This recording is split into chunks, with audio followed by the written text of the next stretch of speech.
Welcome to the Chess Angle. This is not your typical chess podcast.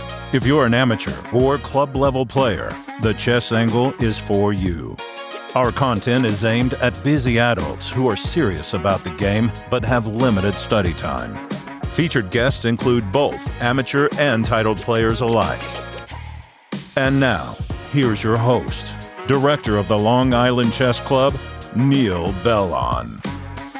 Welcome, everybody. Thanks for tuning in. A quick housekeeping note, a programming note, if you will. The YouTube video this week will be a still image, as I've done in the past. Wasn't quite able to fit in the video workflow this week, and presumably that will happen from time to time. I'm still feeling the whole video end of it out, still getting a feel for the workflow. It still is in beta, so to speak. So just wanted to mention that for those of you who consume this on YouTube. And this episode is going to be divided into two parts. For the first part, I'm going to be putting on my tournament director hat to discuss recent shenanigans, if you will, and other interesting tournament occurrences. So this first part will be a bit of an airing of the grievances, as they say. I'm not going to mince words. I'm in full tournament director mode this week. Some of the things I'm going to mention are not necessarily bad, quote unquote, or intentional behaviors, but rather things that I'm noticing lately more and more. And the second part of this episode will be a somewhat extended listener mailbag segment. We do have lots of messages this week, including our first voice message. So that should be pretty cool. So let's begin.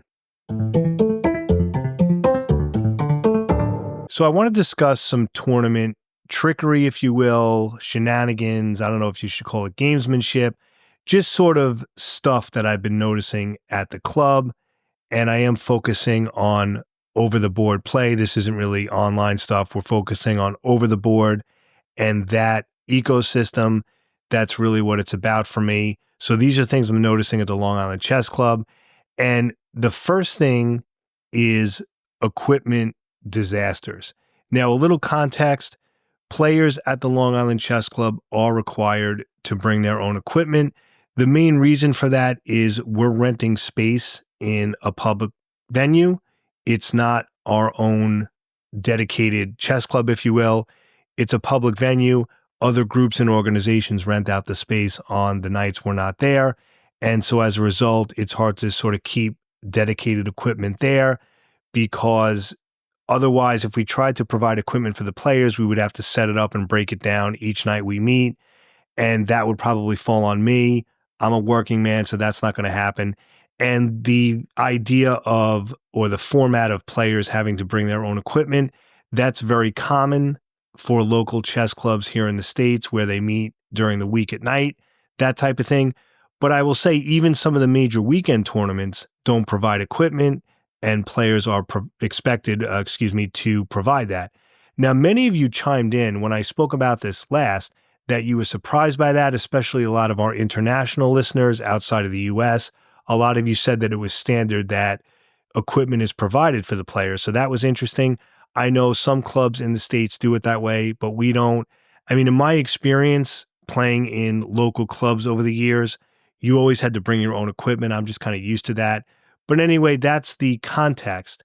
And so since players have to bring their own equipment, one of the things I'm noticing is mismatched or broken pieces, which would actually drive me crazy. Like one thing I saw the other night was what I'm calling a swollen pawn. So it was basically a full set, but one of the black pawns was like from a different set. It was like 3 times larger than the other ones.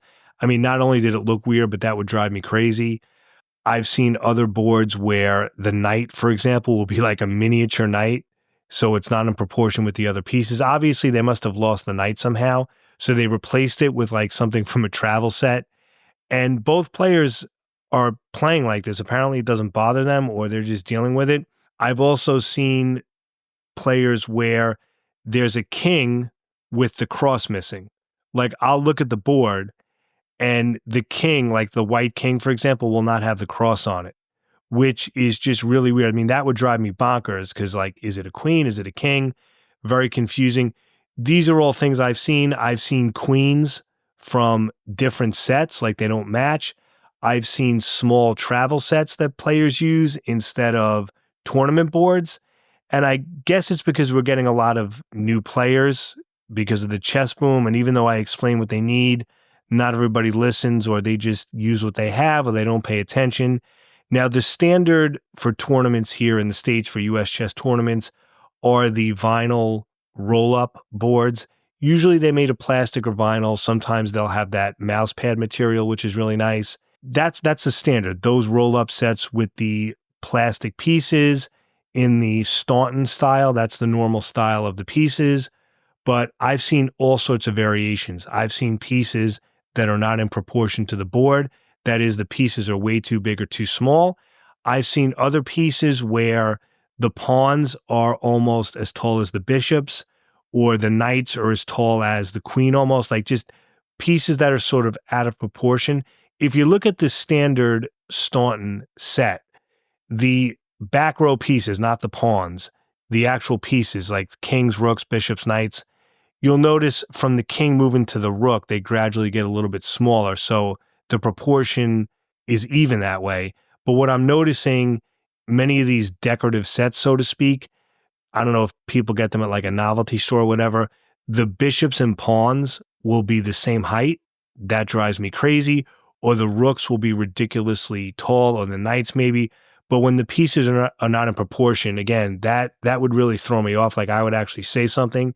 Now, what I would rule, if the opponent of a player who has those pieces says something, I would honor that disagreement. I would basically say, yeah, you can use a different set where the pieces are more in proportion. But that's something that I've been seeing.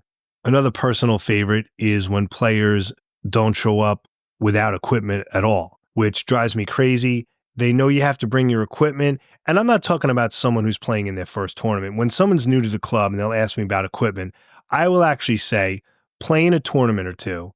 And then if you see it's something that you're going to do on a regular basis, then yes, you need to get equipment. And, which is fair because I don't want them to run out and spend money if they're going to play in one tournament and decide they don't like it. So I say play in at least one tournament. But what a lot of players are doing, even experienced tournament players, they're not showing up with their own equipment. Now, I don't know if it's laziness. I don't know if they just don't want to spend the money. I mean, I don't think it's a money thing because they're walking in with drinks from Starbucks that are like $9, every week. So I don't really think that's it. I just think it's laziness. They just don't want to do it or they forget. But what happens is if you say, well, I don't want to bring my equipment or I don't want to buy it, I'll just use my opponent's. Well, if your opponent has the same mindset, guess what? Nobody then has equipment. And then we're scrounging to find equipment for players. And then, yes, as you're listening to this, you're probably like, well, isn't that an argument for having the club provide the equipment for the players? Yeah, but I'm the one who's going to have to set everything up and clean it up or try to get people to volunteer. That's actually going to be more stress. So players need to bring their own equipment. But again, that's something I'm seeing is a lot of players are just showing up without equipment. And it can get very frustrating for me as a TD. Next thing I want to talk about, and this happened to me personally at the club, is I had my opponent notate a double question mark on his score sheet after I made a mistake. So basically, I was playing a lower rated opponent and I dropped an exchange. I blundered an exchange. I generally do not make a move like that. It happens. I'm not going to make excuses. So I blunder an exchange, and after I made that move, he notates a double question mark on his score sheet, and I could clearly see it. Now, here's the thing. I'm trying to be fair here. He's a regular. I want to give him the benefit of the doubt that it wasn't done maliciously, but I am sorry. That is cheesy. That is just, seriously, that is lame. That is just beyond cheesy. Like your opponent blunders and you write a double question mark on the score sheet as if to say like in your face. So what happened was when he did that, I didn't say anything, but I was infuriated. I'm looking at this and I'm like, are you kidding me right now? Now, whether he intended it or not, it's like people who tailgate when they drive, even though that's wrong, like they don't even realize they're doing it, like that type of thing. I'm like, does he even realize like that's like how that's coming off? Like sometimes people do things and they don't realize how it's perceived by others. So I make this mistake. He writes a double question mark on his score sheet. And when I saw that, I am like, I am going to beat this guy now. I go, just for that. I go, there's no way I'm losing this game. I was so annoyed at that.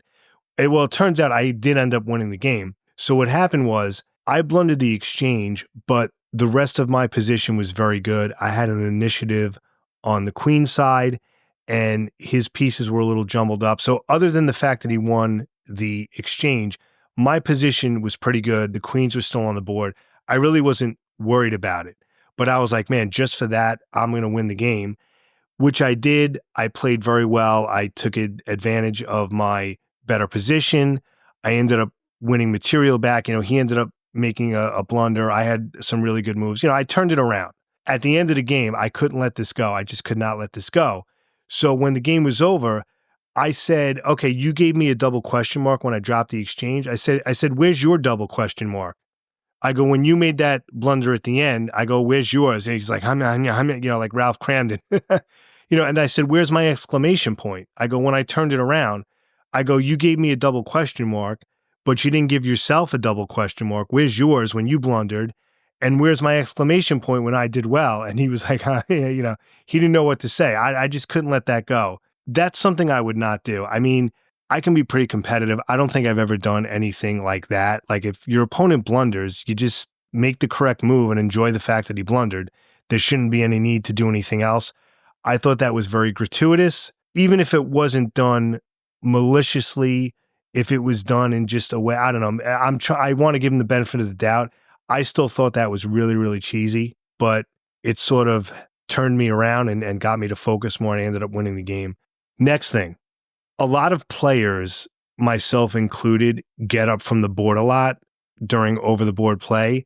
But what's happening now is whenever somebody does that, the opponent is very quick to come up to me and accuse his opponent of cheating.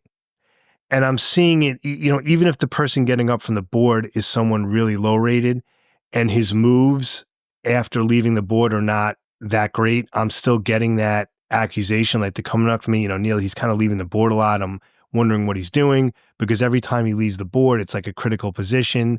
But it turns out when I go back, even if it is a critical position, the move that the person's playing is not giving any indication that they cheated or anything. And I will say this, most of the time, I mean, yes, there is definitely over the board cheating. It's an issue, but most of the time, especially at the club level, it's not the case that they're cheating just because they're getting up a lot. And in fact, I'm a little biased in my answer because personally, I get up from the board quite a bit during the game. And I do it for a number of reasons. I do it because, number one, I use it as sort of a blunder check and a patience strategy. It prevents me from being impulsive, especially if I'm feeling tired. So if I see a critical position and I'm getting a little frustrated, I'm not sure what to do, one solution that works, and in many cases for me, this is the only solution, is to get up from the board and just clear your head and then go back and give it a fresh look, and then you'll find the idea. The thought, or, this is out there that, you should never leave the board. Don't leave the board. Always concentrate just on the board and always focus. That's moronic. That's moronic. Because you need to change your mode of thinking. If you can't find the correct move, if you're in a critical position and you're really frustrated and you're just not seeing it, well, obviously staying at the board's not working. Get up and walk away. I've spoken about this before on the podcast. So for me, I get up a lot because, again, I do it to clear my head. I do it as a blunder check. I also, I get headaches and migraines. I'm one of those people sometimes. So as a headache person, it also prevents that, just getting up from the board. It just prevents me from like getting a headache if I stare at the same thing too much. So it's sort of a health thing for me as well. I don't want to get too much into that now. So, for me, like if you played me over the board, you would probably question that as well, because I do get up a lot. I also end up going to the bathroom a lot because I drink a lot of water when I play. Sometimes I drink coffee. So that's just kind of a thing. That's just sort of a quirk with me and a lot of other players. But now, in this cheating climate and in the smartphone climate, anyone who gets up from the board a lot is going to be accused of cheating, but that's generally not the case. But what I'm getting as a TD is every time someone does that, they get up from the board a lot, the opponent's coming up to me, well, what's going on? Is he cheating? Is he checking his phone? Da, da, da, da. And from what I'm seeing as far as the moves played, that's generally not the case. This isn't something as a TD that I really dealt with say, 15 years ago, something like that. So that's interesting. Next thing I'm seeing is players attempting to use a phone app as a chess clock. Oh boy, I'm seeing this, especially among the 20-somethings, because, they use an app for everything now. You cannot use a chess clock app on your phone in a US chess rated tournament. You cannot use an app. You have to use an actual chess clock, a dedicated standalone chess clock. And speaking of clocks, another issue that is never going away is erroneously set clocks. Oh man, does that keep me busy? People do not know how to set their clocks. And then what also drives me crazy is they'll ask me to do it, which drives me bonkers because number one, it's in the rule book. TDs are not required to set clocks. That's not our job. And number two, it's frustrating because they're just too lazy to read the instructions and it just takes time away from other things that I need to do. Like, people, learn how to set your clock, read the instructions. And here's the thing, as far as a clock that's not set correctly, players will swear that they set it correctly. Like, the big issue I see is they forget to put the delay on it. We played 90 minutes with a 10-second delay, and they'll forget to put the delay on it. But they'll swear, oh, I definitely put the delay. I know I put it. I don't know what happened. I know I put it on there. And I end up having to make some type of correction. But they'll swear up and down that they added the delay, but it's not on there. In fact, I played a game recently where my opponent didn't add the 10-second delay. Now, I didn't see it on there. And he's like, oh, no, well, the 10 seconds is, it's embedded in there. It just doesn't show it separately, which I don't really like. Like, for a delay clock, I want to see those 10 seconds count down separately. Those are the clocks I like. And he's like, no, it's in there. And, he's a regular. He's been around. And as I'm playing, I'm like, okay, wait a minute. This is like, something's not right. It turns out the delay was not on there. He swore up and down that it was. And of course, it's always weird when I have to rule in my own game. So I ended up adding the delay, and then I gave us each like an extra 5 minutes. And I said to my opponent, are you cool? Like, if we I thought that was a fair way to handle it. We have some discretions as TDs. But when I discovered that there was no delay on it, I gave each of us a little bit more time, an equal amount. And then I put the delay back. I thought that was fair. He was fine with it. But I don't like to interfere like that and have to make those kind of rulings. But again, the delay wasn't on there. So these are things I'm seeing. And I'm also seeing situations where both players will not realize that the clock is set incorrectly until they're like 2 hours into the game. So, that's something else. And that's always interesting. Like, how do you rule? How do you deal with that? So these are things I have to deal with. Again, you cannot use a phone app as a chess clock. You actually have to buy a chess clock, a dedicated chess clock, and you need to make sure that it's set correctly. We're now going to take a short break. And when we come back, I am going to continue our discussion of tournament shenanigans that I'm seeing. And we'll also get into our listener mailbag. Stick around. So the next thing I'm noticing, and this is kind of a new thing, but it's very interesting. This is almost funny. Players are bringing a +1 to the tournament. Now, I want to define the term +1 because I don't know if that's just an American term or if that's like an international term. When we say a +1, that's if you're invited to something like a wedding or a party or something, and you're invited with a guest. They call that a +1. Like, you're invited with a guest, and some people call the guest a +1. Like, oh yeah, I'm invited to this party. I'm bringing a +1, right? Your +1 might be your wife or your spouse or something like that. So that's what the term +1 means. I mean, I think that's an international term, but again, I don't know if that's just an Americanism. So that's what it means. And what players are doing, they're bringing a +1. It might be a girlfriend or a wife or a boyfriend, whoever it is. And what they're doing, though, is the guest is pulling up a chair right next to the player at the board in the tournament hall. And it puts me in an interesting spot because as a TD, I do feel spectators should keep their distance. Now, yes, of course, spectators are welcome to walk around and check out the games. Absolutely. That's part of chess culture. Many players will show up to a tournament with no intention of playing just because they want to visit, they want to check out the games. Again, that's part of chess culture. Absolutely. That's a major part of tournaments. But what I'm seeing is the guest or the +1 of the player is camping out right at the board. Like they're sitting there and they're on their phone texting. So that's a little bit different. So what's funny though is that at our club, it doesn't seem to bother the opponent. And the truth is the guest really is just sitting there innocently texting. There's definitely nothing fishy going on or anything suspect going on. But I just think it's funny because number one, that's not something I'm used to seeing where the guest is just kind of camping out right at the board. And the other thing is the opponents don't seem to be bothered by it. But here's the thing.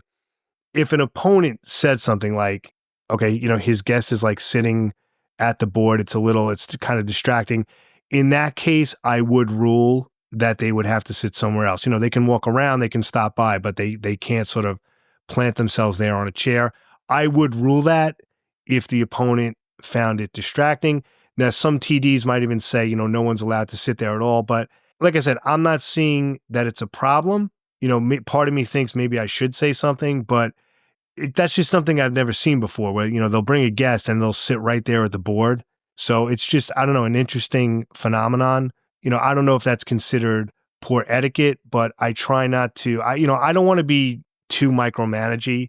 I mean, I run a tight club. I think I do a good job, but it's like a give and take. So my whole thing is the way I'm treating this now is if it doesn't seem to be a problem and if it's not bothering the opponent, I think it's okay. And knowing the guys at the club, they would say something. And if they felt weird saying something, then they would say something after, like, I didn't really like the fact that, but no one's doing that. So I'm kind of just leaving it as is, unless it's a problem. Now I'm wondering if on the major weekend tournaments, I don't know if they would allow something like that because it's just a bigger scene, bigger prizes, like there's more at stake. Cheating is a bigger issue there, but something interesting that I'm seeing. This next one is big, and that is players not marking the score or doing so incorrectly. So the game ends and they either forget to mark the score or they do so incorrectly. Drives me absolutely crazy. So when the score isn't marked, what usually happens is the person who lost just kind of storms out of the tournament hall and goes home. Because, there's always like the assumption, well, the winner's going to mark the score, right? Because he's happy he won. And what happens, though, the reason there's no score, the winner somehow like spaces out and forgets to do it. And that can be frustrating for me because if I don't catch it, I then have to track it down afterwards. And the other thing is, if they do mark the score, they do it incorrectly. Now, let's talk about the correct way to mark the score and then what I've actually seen. So obviously, the game is won, lost, or drawn, right? Those are the three results you can have as a player. Now, if you win the game, you give yourself a 1, you give your opponent a 0. If it's a draw, you give each of you a half, meaning you and your opponent get a half point each. You would write half and half on the score sheet if it's a draw. Simple. Now, if it's a forfeit win or a forfeit loss, meaning let's say your opponent was a no-show, and you waited around, he doesn't show up. Now, the standard ruling is your opponent has an hour to be late. So unless the TD says otherwise, once an hour goes by from the start of the round, if your opponent didn't show up, you can declare a forfeit win. But here's the thing. You don't get rating points for a forfeit win. And I know a lot of people feel that you should, but rating is based on played games. So if you get a forfeit win, you'll get the point. It'll be like you won, like you quote unquote won. You'll get the point, but you won't get any rating points. In order for it to be rated, each player has to make at least one move. Okay. And, I've had players argue with me about that. Well, that's not fair. I should get the rating. That's just how it is. But if it's a forfeit win, you have to write 1F, 0F, F for forfeit, and that will tell the pairing software that it's not rated. Okay. So a forfeit win is different from a regular win. Now, these are variations I've seen, right? So 2 players finished a game. I've seen on the score sheet 1 and 1, like both players won. What does that mean? Okay. 1-1. I've also seen 0-0, which would be like a double loss. Like, what does that even mean? I've also seen 0.5 and 1, like one player drew and the opponent won. It's like, what is wrong with you people? Okay. It's either 1-0, 0-1 or half-half. That's it. or you put an F if it was a forfeit win. I can't tell you all the variations I've seen. Now, another situation that happened, now I didn't get the whole story. This was sort of reported to me. One player won the game. Okay, he wins the game, but he marked it that his opponent won because I guess he felt bad for him. I guess he was much lower rated, and apparently he didn't care about the rating points. You can't do that. You can't say, well, I won the game, but I just feel terrible for my opponent, so I'm going to give him the win. You can't do that. I know that's like very magnanimous, but this is a rated tournament. It totally ruins the integrity of the competition. You can't do that. Like, don't have a heart when you play chess. Like, play to win and, you know what I mean? I don't mean it that way, but like you can't, that kind of empathy, you can't do that. You can't sort of feel bad for your opponent and give him or her the win. It doesn't work that way. If you won, you have to give yourself the point because even though your intention is good, you're ruining the integrity of the tournament. You can't do that. I've also had players, now this is rare. This is very rare.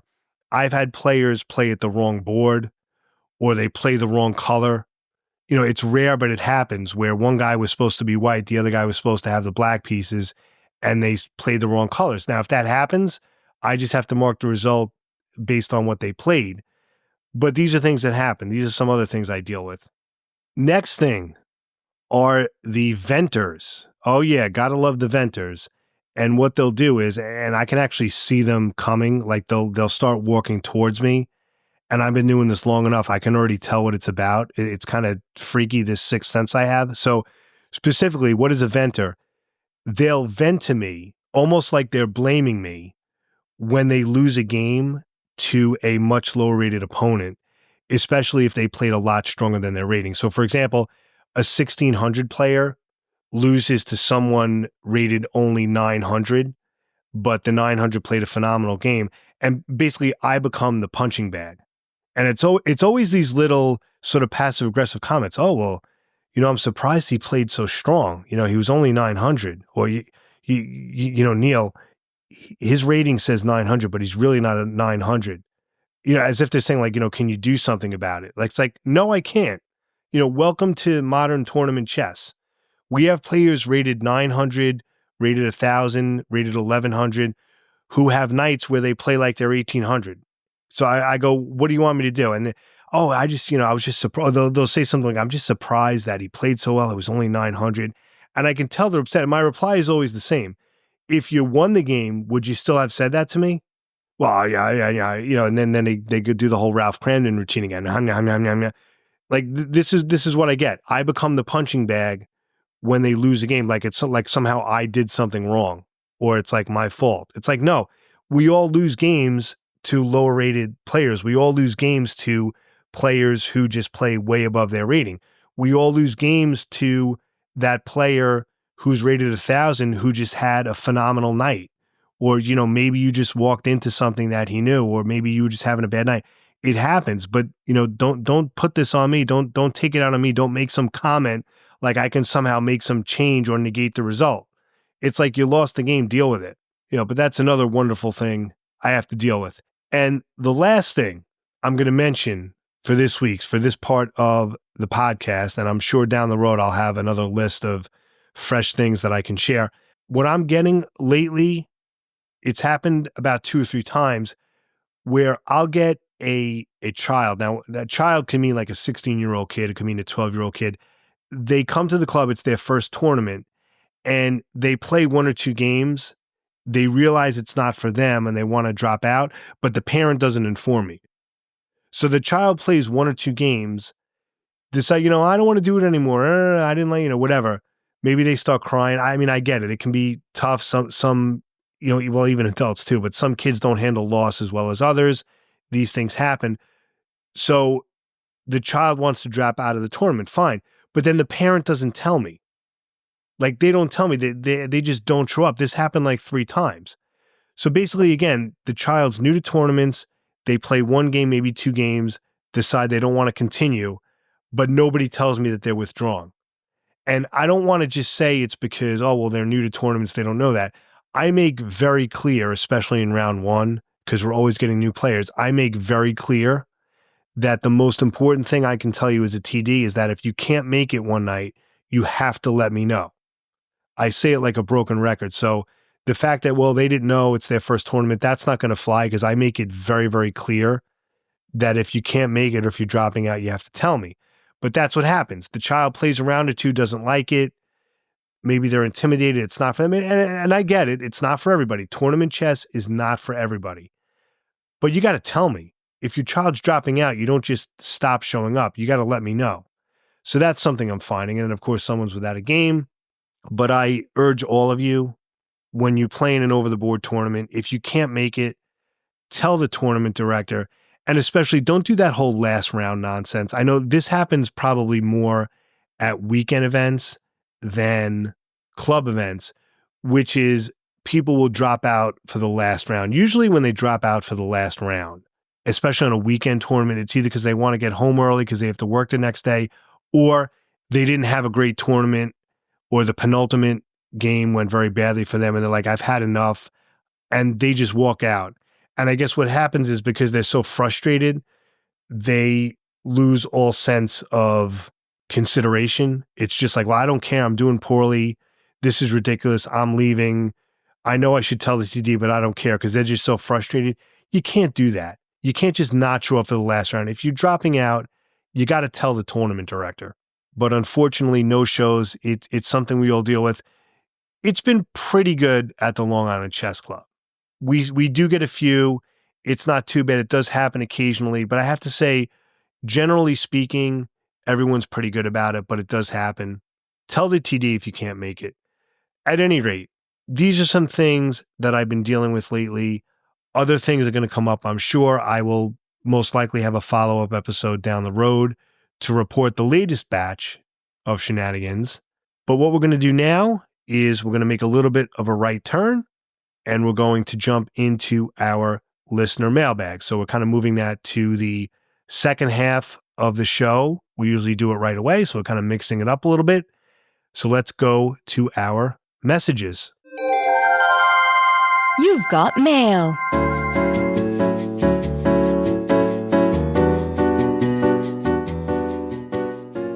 Our first message is from Rob. He says, Dear Neil, I am a returning listener of the show. I followed your episodes in the early days, but drifted away from the game and with it the podcast. However, I am happy to say that the quality is as I remember it, and you should be proud of that. Well, thanks, Rob. I appreciate that. He continues, I am what you might call an advanced beginner in that I have a decent grasp on things such as the opening principles, basic tactics, and common mating patterns. I currently fluctuate between 1,000 and 1,100 on chess.com and am going to my first ever night at a chess club this week, so I'm about to broaden my horizons and step into new waters with the game. Well, let me jump in. That's awesome. Over the board is the way to do it. That's how you're going to get better. That's what you want to know. That's hard for some people, but I'm glad you're doing that, Rob. Anyway, he continues, when discussing methods of improvement, a common message from all is to analyze my games and look for mistakes. I do use the engine on chess.com to look back over my games to see which moves were good, brilliant, or more commonly blunders. And this leads me into my question. What is the proper way or method of analyzing a game? At the moment, I feel like I am just looking at what the engine says is a certain category of move and not really learning anything from the process. Any help you could offer me would be greatly appreciated. Yours with many thanks from your friend across the pond in England, Rob. P.S. I have recently purchased Chess for Tigers, so I'm expecting a surge in rating points based on your recommendation. Thanks, Rob, for your email. Really appreciate it. So working backwards, yeah, Chess for Tigers, great book. I did a dedicated episode on that book. It is the most essential book for chess psychology. Chess for Tigers can be read at any level. If you're a relative beginner or an experienced tournament player, you can read Chess for Tigers. It's very easy to understand. It's very practical. And basically in that book, in a nutshell, he talks about just doing what you need to do to win. Like, don't worry about being brilliant or fancy. Just do what you need to do to win. So if you see a winning plan that's maybe going to, like, let's say in an end game, maybe it's going to take 10, 15 moves, but you clearly see that it's winning. And there's another plan that you know is quote unquote the better plan, and it's only 7 or 8 moves, but it's complicated. His whole thing is just use the plan with the longer moves that you know that you won't mess up rather than try to get too fancy. Like, that's just one of many ideas in that book. But Chess for Tigers, that is an essential book on chess psychology. That's your starting point. Now, I know people are going to say, well, what about the 7 deadly chess sins? Isn't that the Bible for chess psychology? Yes, but that comes next. That comes a little bit later. The 7 deadly chess sins is a little bit more advanced. If you are in that sort of beginner or advanced beginner stage, I would hold off on that. Read Chess for Tigers first. And as you develop and become a little bit of a stronger player, once you become a little bit of an experienced tournament player, a little more competent as a player, then you would break out the 7 deadly chess sins as a follow-up. Now, as far as how to use a chess engine, hold that thought, Rob. I'm going to read one more email that was similar to yours, and then I'm going to refer you to a couple of suggestions to help with that, a couple of episodes that I did. So our next message is from our friend Connor, frequent contributor to the podcast as far as the listener mailbag. So Connor, we really appreciate it. He says, "Hi, Neil. Thank you for the exceptional content you continue to provide. The chess community thanks you." Well, I appreciate that, Connor. And he says, last episode, you touched on auditing your own games, and I know you mentioned this week you are covering chess mistakes. I wanted to ask you specifically about auditing your own games to highlight my common mistakes. I would consider myself an advanced beginner.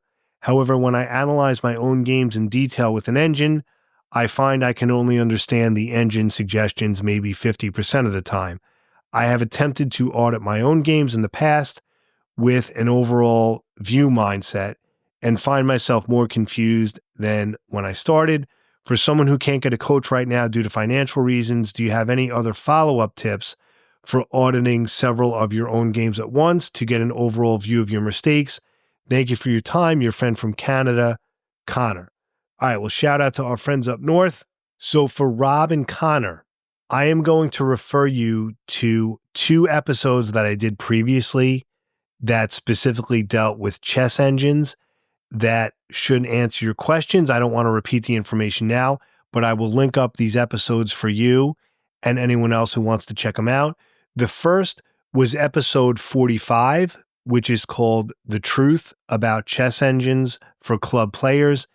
And one of the things I say in that, one of the points I make is about not taking the evaluation too literally and just using what you need. For example, if it says white is better by like 0.73 between 2 humans at the amateur level, that's a drawn position. All right. So don't get caught up in that literalness of the numbers. Even if it says white is better by like 1.03, that could also mean a drawish position as well, against 2 humans. But anything below 1 is definitely drawish, because what some people do is when they're new to an engine, they'll say, oh, I have the black pieces here and it says that black is better by, 0.67%. You're not. That's drawn. So that's one of the things I get to in episode 45 is how to realistically use the engine as an amateur player and how to really interpret it versus, the engine evaluation versus 2 humans. The other episode I did was episode 95, which is called How to Use a Chess Engine as a Developing Player. There I get into more specific techniques as far as actually putting your games in and analyzing it and what you should do. I give some definite ideas. So check those 2 episodes out. Hopefully those will help. Now, for Rob and Connor, if you have further questions after those, definitely send them in. Because if there's something that's still on your mind, then maybe other people have that on their mind as well. I mean, I'm not a grandmaster or anything like that, not claiming to be, but if it's a question you think might be good for the podcast, definitely submit it if viewing those episodes don't help. But once again, it's episode 45 and 95 of this podcast. Those are both about dealing with chess engines. I will link both of those up in the show notes. But thank you, Rob and Connor, for your email. I appreciate it. Next, we have a message from Richard. He says, "Hi, Neil. I'm an adult chess enthusiast turning 40 this year, and I started playing chess as a hobby when I was 38. I find your podcast as well as your sister channel of the Long Island Chess Club very inspiring and try to adopt many of your suggestions into my daily chess training routine. So before I get to my question, I want to thank you for all your services you provide for the non-professional chess players. Well, thanks, Richard. I really appreciate it. Those are kind words. He continues, I don't have the opportunity nor the time to go to a local chess club. Therefore, my chess improvement is based on playing online, but I take every game seriously and avoid playing chess games mindlessly. I avoid faster time controls like Blitz or Rapid below 15 plus 10. I prefer slower time controls of 30 plus 20 or even longer to think about my positions and check my moves for blunders before playing them. I try my best not to focus too much on the rating, but it is a good indication of whether my play has improved over some period. I struggle to find the time in my daily life to play longer time control games. Often it's only feasible to play these kinds of games on the weekend, and sometimes it's not even possible because work or social activities don't allow it. Therefore, I end up doing only tactics, 20 minutes a day, for 2 or even more weeks without playing a single game. I would be interested in your opinion if you would recommend focusing more on playing games than studying, even if this would lead me to playing less quality chess games like 10 plus 0 or even faster time controls. Or would you suggest sticking to the current situation and rather solve some quality puzzles as a daily routine and play once a week or maybe once a month? I apologize for the wall of text I wrote. Okay. Well, Richard, that you didn't write a wall of text. No need to apologize. It's a good question. Some good comments. I would not try to get in more games by playing a faster time control. I think that's going to lead to sloppy play. I don't think it's going to help. So I wouldn't do that. You want to play comfortable time controls where you can think, where you don't feel you're doing it just to kind of fit in the game. So I wouldn't do that. So yeah, I do agree. Stick to your current situation, solve some puzzles. Now you say you might only be able to play a longer game once a week or once a month.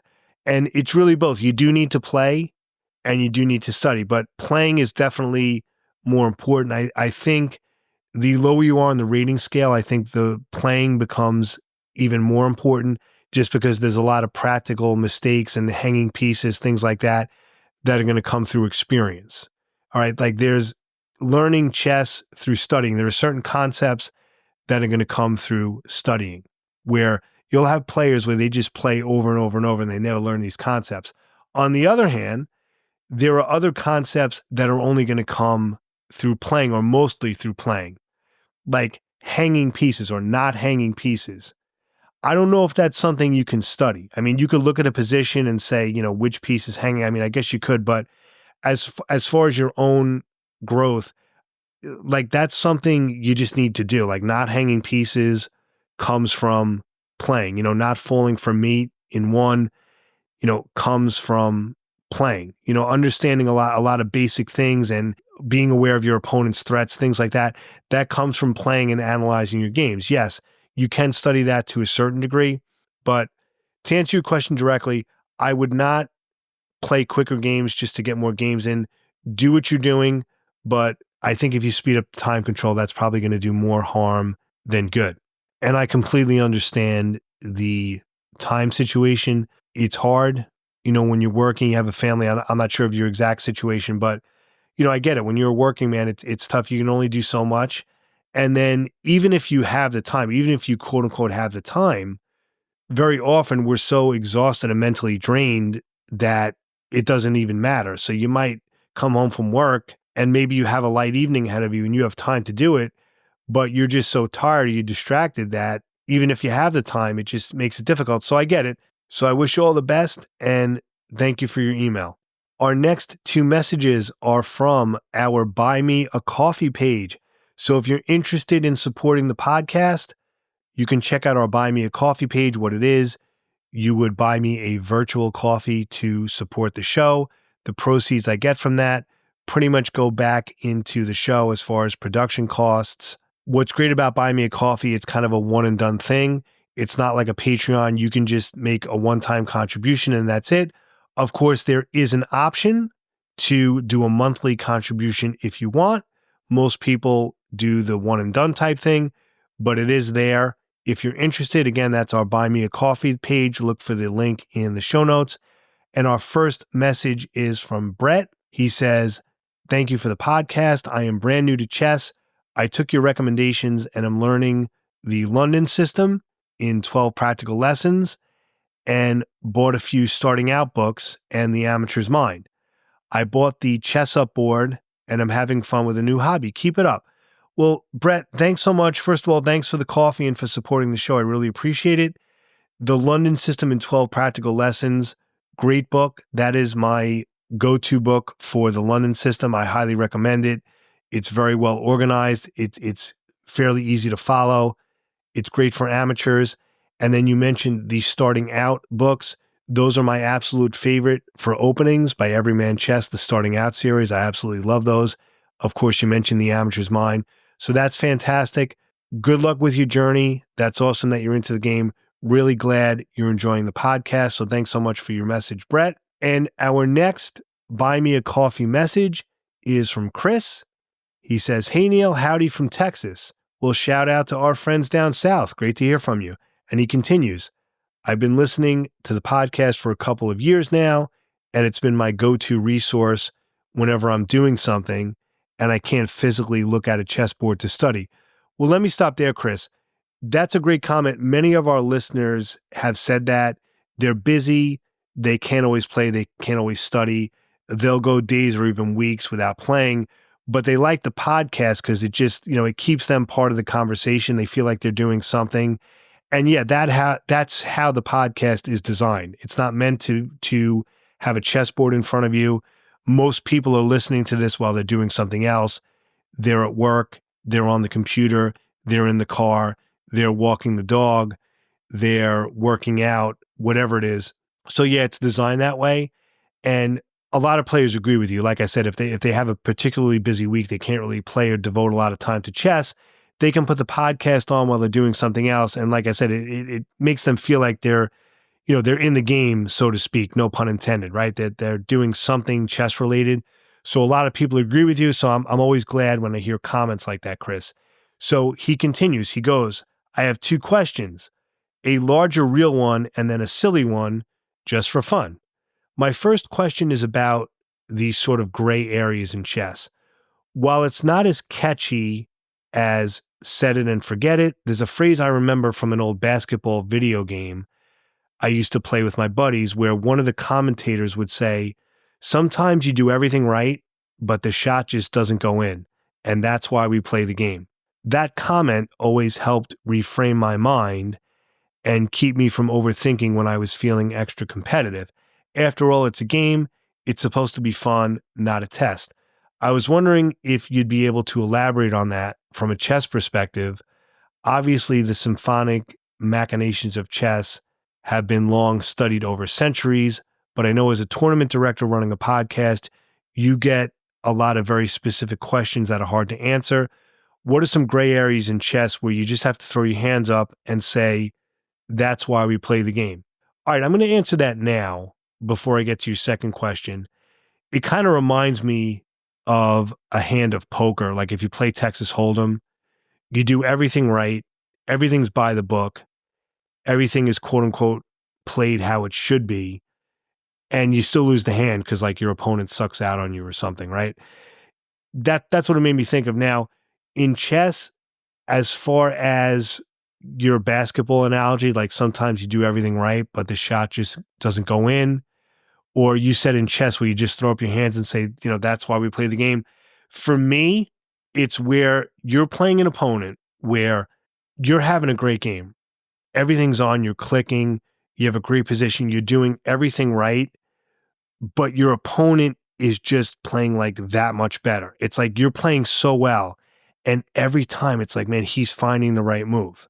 Like they're just finding moves. And then you do this and he just finds the response. And for me, that's one of the things where I just throw my hands up in the air and I say, wow, this is a hard game. Where if you were to put numbers on it, like you're playing, your accuracy is say 92%, which is really, really high, but your opponent is playing like 93% or 94%. And that extra 1 or 2% is just enough to drive you crazy. Like, you're playing so well, you're focused, you're on, you're not tired, but your opponent is just a little bit like, he's just a little bit more on that night. And no matter what you do, it's like you just can't put that final nail in the coffin. For me, that's where I throw my hands up in the air and where it just gets really frustrating, where you're just doing everything right, you're feeling it, but your opponent is he's just one-upping you every time. And then it ends up being a long, drawn-out game, and he ends up winning. He just had that little edge over it like the entire time. It's like running a race, and he's like 2 feet in front of you the whole time, and no matter what you're trying, you're pulling everything out. Every trick in the book, you're doing it right. You're being patient. You're not forcing anything. And he's just that one step ahead of you the whole time. There are games like that. If you're on the positive side of that, if you're the one who's constantly one-upping your opponent, yeah, it's great. But when you're on the other side of it, that's one of those situations, like you said, where I just throw my hands up in the air and it's just like, wow, that's why we play, but that's how it goes sometimes. So those are tough games where I'm just having a great night, but my opponent is having like a phenomenal night. And no matter what I'm doing, he just has this edge on me the whole time. And I can't get the better of him. Gets really, really frustrating. So that's what I would think of when you said, the whole idea of like, sometimes you do everything right, but the shot just doesn't go in. Now, your second question, you say, do you sometimes imagine pieces as little characters doing battle? I've been teased a little bit, but I often imagine them as Star Wars characters, and I hold zero embarrassment about it whatsoever. Harry the H-Pawn is just as valid as my Skywalker Queen. Again, thanks for everything you do, Neil. Much love to the podcast, as well as fellow listeners and supporters for keeping this community alive. I hope we all win our next game. Chris from Texas. Really cool, Chris. I appreciate that. And no, I do not imagine my pieces as characters, but hey, if it works for you, my brother, then do it. Whatever works, right? This game is tough. I've never done that. Now, I like when you say Harry the H-Pawn, because, Simon Williams, for those of you who don't know, I'm assuming that's what you're referring to, Chris. GM Simon Williams, very entertaining. When he pushes the H-Pawn for an attack, he goes, here comes Harry.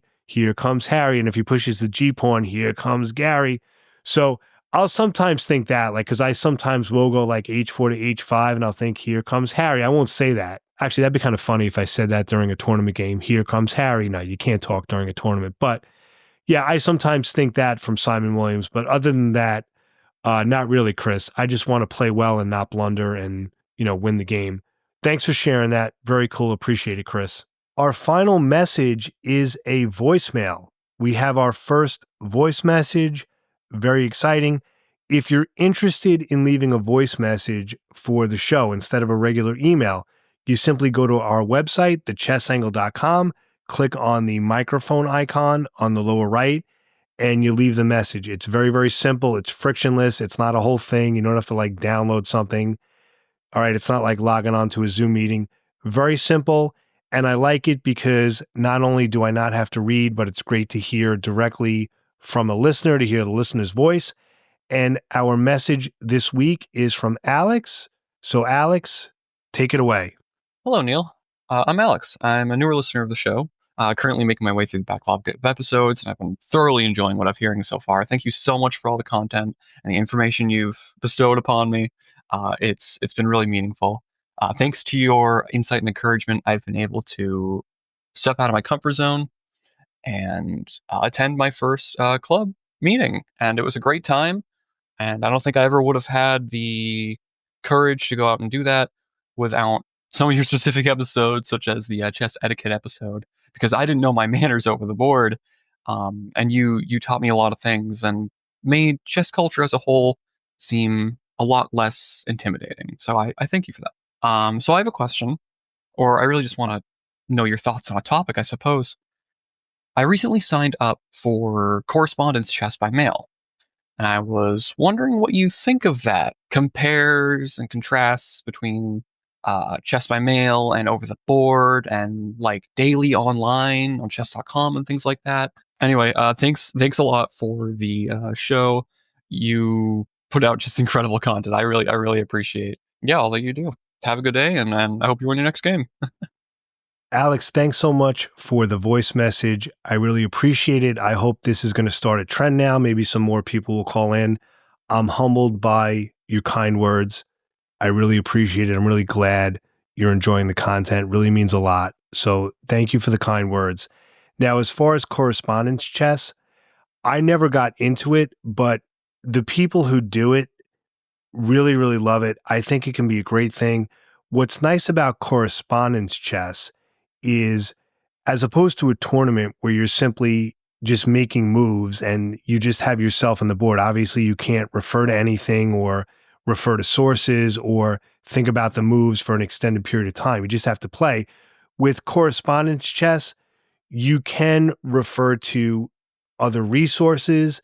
I believe you can actually use computers now in correspondence chess, because what happened was they realized, the people who run correspondence chess, they realized that there was no way that they could police people not using a computer. So it's actually allowed now. So the nice thing about correspondence chess is you're not just playing the game and making a move.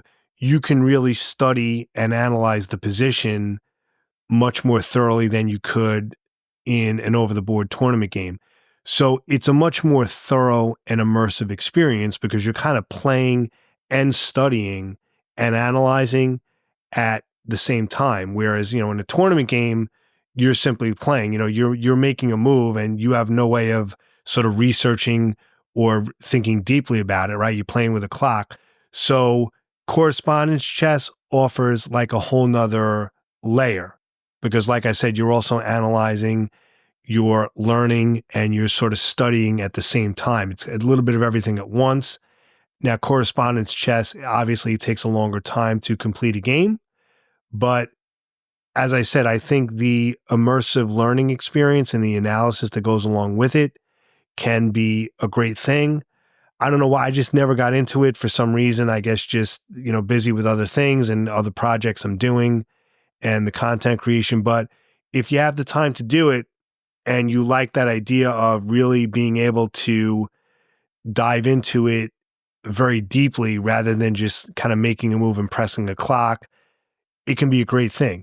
So as far as contrasting, over the board, just completely different scenario, because now you're playing live, you're dealing with nerves and writing down the moves and a chess clock and an opponent and touch move. And obviously a live situation, very, very different. It can be very overwhelming at first. Whereas correspondence chess, you can kind of really just breathe and sit back and think about it. So I think it's a fantastic thing. A lot of players play over the board and also have a correspondence game going on as well. But I think correspondence chess, for the reasons I stated, can be a great thing. And I wish you the best of luck. And thanks again for your voicemail, Alex. I really appreciate it. All right, so that will do it for this week. That was a fun episode. I had a lot of fun. I hope you did too. Definitely some interesting topics. I want to thank everybody who sent a message this week. That was a great listener mailbag segment. A reminder, I encourage you to email me if you have any questions, a topic idea for the show, or just a thought or a comment. Anything you want to say, you want to chime in, you want to put your 2 cents in, I would love to hear from you. I can't promise that I'll use it on the show, but I will certainly read everything that comes my way. You can email me directly, info@thechessangle.com. Once again, info@thechessangle.com. You can also go to our website and click on the contact form. You can message me that way. And of course, again, you can leave a voice message on the website as well. Just look for that microphone icon, very easy to do. But I hope to hear from you. Thank you so much for listening. And as always, I hope you win your next game. Have a great day, everybody.